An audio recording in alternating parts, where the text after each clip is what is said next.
C'est un petit être, ce Gollum, dites-vous. Petit, mais grand, pour ce qui est de la malfaisance. Qu'est-il devenu? Quel destin lui avez-vous assigné? Boromir, la communauté de l'anneau, durant le Conseil d'Elrond. Bonjour, vous l'aurez compris, aujourd'hui nous parlerons de Gollum, parce qu'on le connaît, on en parle beaucoup durant les films, mais que sait-on de lui réellement? Eh bien, je vous propose de creuser le sujet. Parlons déjà de son origine. Vous ne serez pas sans savoir, je suppose, que Gollum est un hobbit, ou en tout cas apparenté à ces derniers. Il ferait partie de la branche des forts. Je vous renvoie à ma vidéo sur les hobbits si vous désirez comprendre plus avant qui sont les forts. Ah, et son nom véritable est bien entendu Sméagol. Nous n'avons que très peu d'informations sur sa jeunesse, hormis que Sméagol était un jeune hobbit intéressé, curieux et qui aimait à fouiller le sol à la recherche de secrets et de trésors. Notez qu'il n'a pas trace de malveillance, il a juste une envie d'acquérir plus de savoir. Sméagol et sa famille, dirigée par sa grand-mère, à ce qui semble, vivaient sur les bords du grand fleuve, en amont du champ Osiris. Mais bien sûr, cela se passe bien en des temps antérieurs à la guerre de l'anneau. Pour vous donner une idée, Sméagol serait né en 2440 du troisième âge, ce qui fait donc qu'il est né la même année que Dain Ier chez les nains. Dain, c'est le père de Tror, qui lui-même est le père de Trahain et le père de Thorin. Oui, je sais, je le prononce Trahain-Thorin, tout simplement parce que cette vidéo est tout public.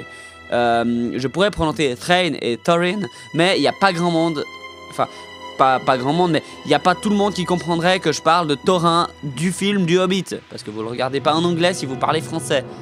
Bon, du coup, ça vous donne une idée de la durée, quoi.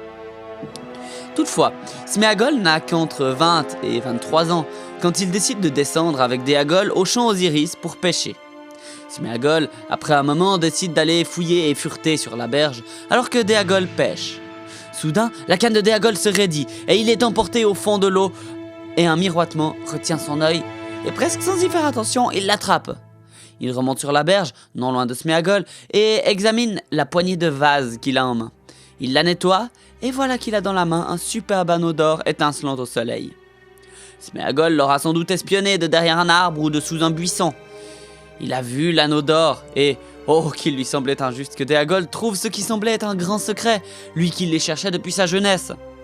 Attention, là je brode, parce qu'il est dit nulle part que Sméagol pensa réellement, mais il me semble peu probable que l'anneau le subjugue comme ça d'un coup d'une vision. Alors jaloux, Sméagol s'avança et demanda à Déagol de lui offrir l'anneau en guise de cadeau d'anniversaire, car c'était son anniversaire. Déagol refusa, prétextant qu'il lui avait fait déjà un cadeau au-dessus de ses moyens, et ils se battirent.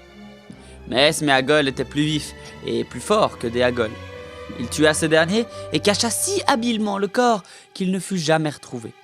Sméagol toutefois revint seul au village avec son anneau d'or. Il remarqua très vite que quand il le portait, personne ne le voyait. Alors il en apprit des secrets et il devint furtif. Seul son ombre à midi trahissait sa présence.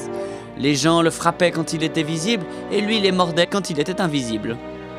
Sa grand-mère le chassa de la famille et Sméagol, que tout le monde appelait dès lors Gollum, à cause du bruit de déglutition répété produit par sa gorge, alla se cacher dans une caverne des monts brumeux. Il vécut là durant environ 500 ans, parlant à l'anneau, se parlant à lui-même et sombrant dans la démence et la folie. Jusqu'à ce que, par hasard, un hobbit passa par là. Bilbon s'inquiète de la conter.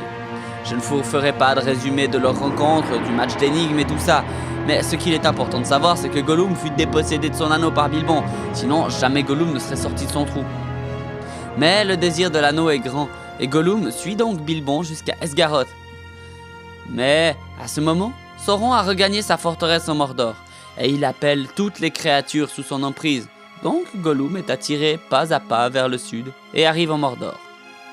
Il espionne le Seigneur Sombre et se tapit à sa porte. C'est là qu'il fait la rencontre d'Arachné, dans l'école qui surplombe Minas Morgul. Il est pris par Sauron, interrogé sur l'anneau et relâché, car Sauron a eu les informations dont il avait besoin. Il passe par Minas Morgul et s'en va vers le nord. Il veut sûrement reprendre sa traque de l'anneau, mais il est pris par Aragorn qui le livra aux elfes de Thranduil. Les elfes gardèrent Gollum et c'est à ce moment qu'il parla de son anneau à Gandalf. Mais il s'échappa de la garde des elfes et chercha un autre trou pour se cacher. Il alla donc en Moria.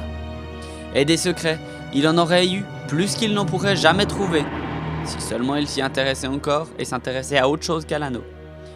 Mais, dites-moi, qui passa bientôt par la Moria? L'anneau!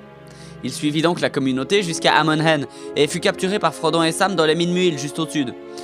Depuis ce moment, il s'opère un changement bizarre en Gollum. Certains moments, il redevient le pauvre vieux Sméagol, et certains autres, il est Gollum le mauvais, le puant et le sournois selon Sam.